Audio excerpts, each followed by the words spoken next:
മിഠായി കുറിച്ചായ ഉമ്മിയുടെ ബാഗ് തുറന്ന് നോക്കിയപ്പോൾ എന്തോ ഭാഗ്യത്തിന് എനിക്ക് 2 മഞ്ച് കിട്ടി.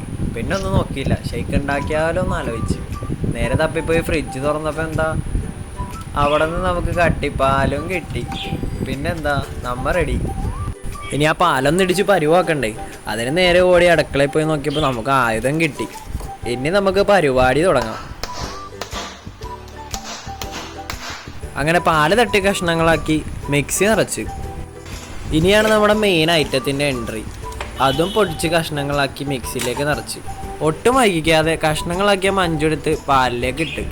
ഇനി ഒരു അപകടകാരിയുടെ എൻട്രിയാണ്. സൂക്ഷിച്ചും കണ്ടും കൈകാര്യം ചെയ്തില്ലെങ്കിൽ ഷുഗർ വന്ന് തട്ടിപ്പോവേ. അതുകൊണ്ട് ഷുഗർ ഉള്ളവരൊക്കെ തന്നെ സൂക്ഷിച്ചും കണ്ടും ഇടുക. ആരും അറിയാതെ ഉമ്മി അനിയത്തിക്ക് വെച്ച ബൂസ്റ്റും അതും ഞാൻ എടുത്തു. എല്ലാം കൂടി ചേർത്ത് മിക്സിയിലിട്ടൊന്ന് കറക്കി നോക്കിയപ്പോൾ ഐറ്റം റെഡി. സംഭവം നല്ലൊരു റിഫ്രഷിംഗ് ഡ്രിങ്ക് ആണ്. എല്ലാവരും ചെയ്ത് നോക്കിയിട്ട് അഭിപ്രായങ്ങൾ ഞങ്ങൾ കമൻ്റായിട്ട് അറിയിക്കണേ.